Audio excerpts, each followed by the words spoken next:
নমস্কার বন্ধুরা, শুরু করছি। পান্না ধারণ করলে ভাগ্য খুলবে। মে মাসে জাতকদের সব কাজে মিলবে সাফল্য, ভাগ্য চমকাবে সোনার মতো।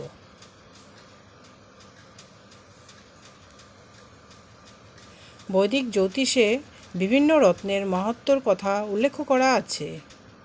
বিভিন্ন গ্রহের অশুভ দশা কাটিয়ে শুভ ফল লাভ করার জন্য এই সব রত্ন ধারণ করার পরামর্শ দেন জ্যোতিষবিদরা। বিভিন্ন মাসে জাতকদের জন্য বিভিন্ন রত্ন ধারণ করা শুভ বলে জানাচ্ছেন জ্যোতিষবিদরা। আজ আমরা জেনে নেব মে মাসে জাতকদের জন্য শুভ রত্ন কোনটি। মে মাসে জাতকদের শুভ রত্ন। জ্যোতিষবিদরা জানাচ্ছেন যে মে মাসের জাতকদের জন্য শুভ রত্ন হলো পান্না।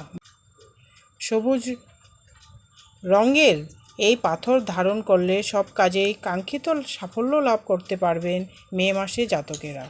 এর ফলে এদের দাম্পত্য জীবনে সুখ ও সমৃদ্ধি বিরাজ করবে।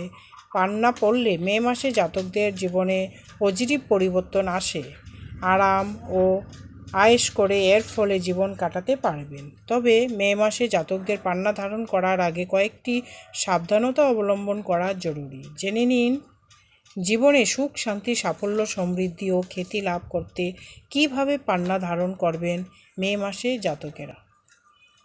পান্না ধারণ করার বিধি।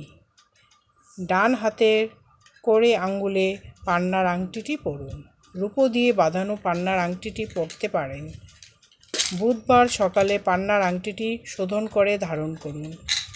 গরুর কাঁচা দুধ দিয়ে পান্নার আংটিটি আগে কিছুক্ষণ চুবিয়ে রাখুন। তারপর গঙ্গা জলে ধুয়ে বুধ মন্ত্র উচ্চারণ করে আংটিটি শোধন করুন। আংটিটি আঙ্গুলে পরার সময় আপনার মুখ যেন পূর্ব বা উত্তর দিকে থাকে। পান্না ধারণ করার উপকারিতা। পান্না ধারণ করলে কুষ্ঠিতে বুধ শক্তিশালী হবে, কাজের পথে বাধা দূর হবে এবং সব কাজ সাফল্য লাভ করতে পারবেন। পান্নার আংটি পরলে মে মাসে জাতকেরা কখনো আর্থিক সংকটের মুখে পড়বেন না। পান্না ধারণ করলে জাতকদের স্মৃতিশক্তি বৃদ্ধি পায়। স্মৃতিশক্তি বৃদ্ধি পাওয়ার ফলে শিক্ষাক্ষেত্রে উন্নতি করা সম্ভব হয়। সামাজিক মান মর্যাদা বৃদ্ধি পায়। পান্না ধারণ করলে জাতকদের সিদ্ধান্ত নেওয়ার ক্ষমতা বৃদ্ধি পায়। যে কোনো সিদ্ধান্ত তখন ভেবেচিন্তে বুদ্ধি খাটিয়ে নিতে পারবেন জাতক।